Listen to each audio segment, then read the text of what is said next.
Welcome to the Real Estate Espresso Podcast, your morning shot of what's new in the world of real estate investing. I'm your host, Victor Menasce. This is the weekend edition where we interview notable people from the world of real estate investing. Today is no exception. We have a great guest all the way from Salt Lake City in Utah. Welcome to the show, Amy Johnson. Hi, thanks for having me. Great to have you here. Now, Amy, we've been working together for quite some time on a variety of different projects. But one of the things that struck me about you is the ability to invest in markets that are outside your home market. But before we dive into those details, why don't you give a little bit of your backstory and how you got to this point in your journey? Yeah, so we started, as far as development, we started back, we were single family home investors.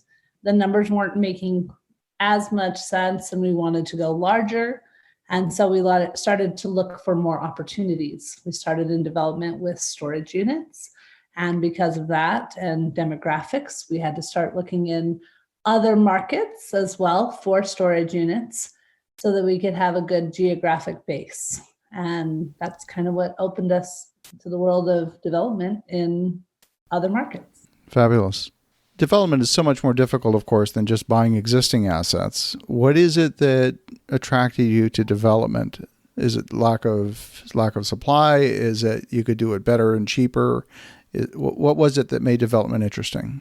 Yeah, it was more about creating an opportunity, really good about creating a vision and solving problems for municipalities of what they needed.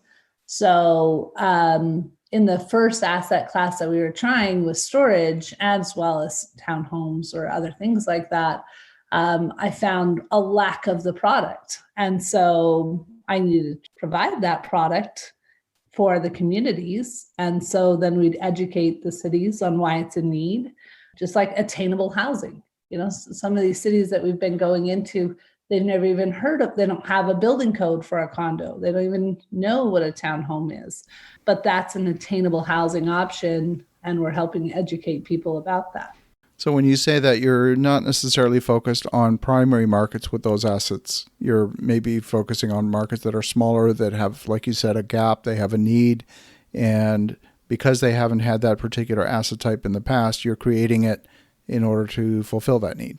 Exactly. Yeah. And then it makes, with development, because there's a large risk, there's also high yield, but there is a large risk with it. And then the other hard part with development, it's definitely a long game.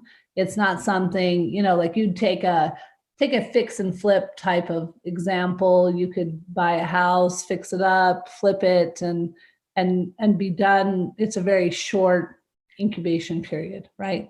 Where development is not the case. You can be working on something for about 2 years before it's actually finished. Or longer, potentially. Or longer. Well, I just mean I should say before, I should use the wrong word of finished. I meant even approved. 2 years for it to become approved, even with the city, to be able to get started on the project. Yes, absolutely. Well, in fact, one of the things that I've noticed in working with you is that you seem to have a deal flow, a level of deal flow and opportunities that are coming to you almost fast and furious, where there are people reaching out to you, offering you opportunities. What is it that you've done that's caused that to happen? Because it doesn't just happen by accident. Yeah, I think when I entered in the development world, I felt like it was very hush-hush and not a lot of collaboration. In the residential world, I feel there is a lot of collaboration, people sharing, giving up good information. There's a more of abundance mindset there.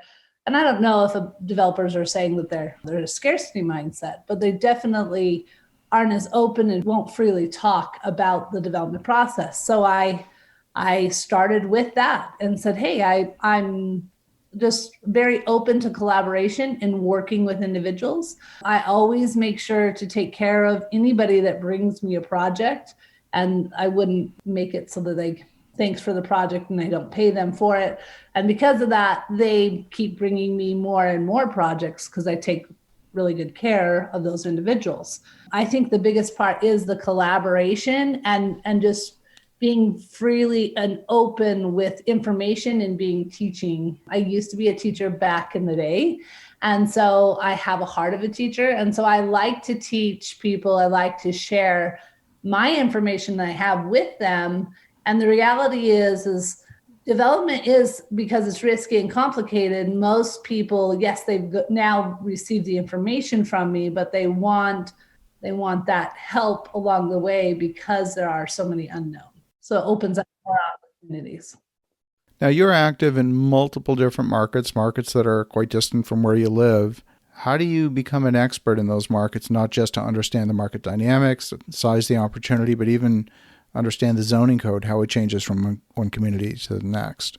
Yeah, I've had some learning experiences there for sure. It's about maintaining or obtaining a good base of network in the local market. So whether that's, grasping local brokers, real estate agents, other landowners, other developers, and talking with them, researching the code. Something I have found is, especially the smaller cities that are experiencing large amount of growth, they don't have listed in their code everything that you actually need.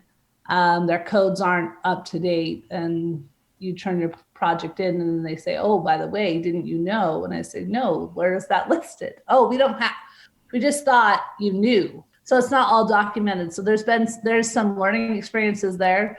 So that's when meeting with other people there, collaborating with other people that are locals there, and talking to them so that you can fully grasp and understand their code and what they're wanting. You mentioned a couple of times, you said that development is risky. What are the sort of pitfalls that not that anything's necessarily routine, but more routinely run into? Everything takes twice as long as you expect, and it costs twice as much more than you plan. So I would say those are my two biggest things in development world. If you think it's going to be a slam dunk, it should be really easy. You'll have it approved. You're following their code. So it should be a slam dunk, no problem. Maybe the city's experiencing a high turnover in their staff themselves. And then have a file right now. It's been sitting for 6 months, not being reviewed. And obviously that incurs interest costs and everything else with it. So I'd say those are probably the two biggest things. I mean, there's a myriad of things, but those are the general things. Everything costs more than you plan and takes longer than you plan. So just make sure you account for those. And is that because of lack of understanding of the rules on your part, or is it that the goalposts are moving and the rules are being made up as they go along, or a bit of both? I think it's a little bit of both, but more, especially the goalpost is moving. Look, I helped a city plan, overlay, ordinance, and help them create it in their code. I spent about 6 months doing that, and they passed it unanimously at 10 units per an acre. And it was always implied that this overlay code we were always talking about my piece of dirt, that this was going to be overlaid. It was very specific and very talked about.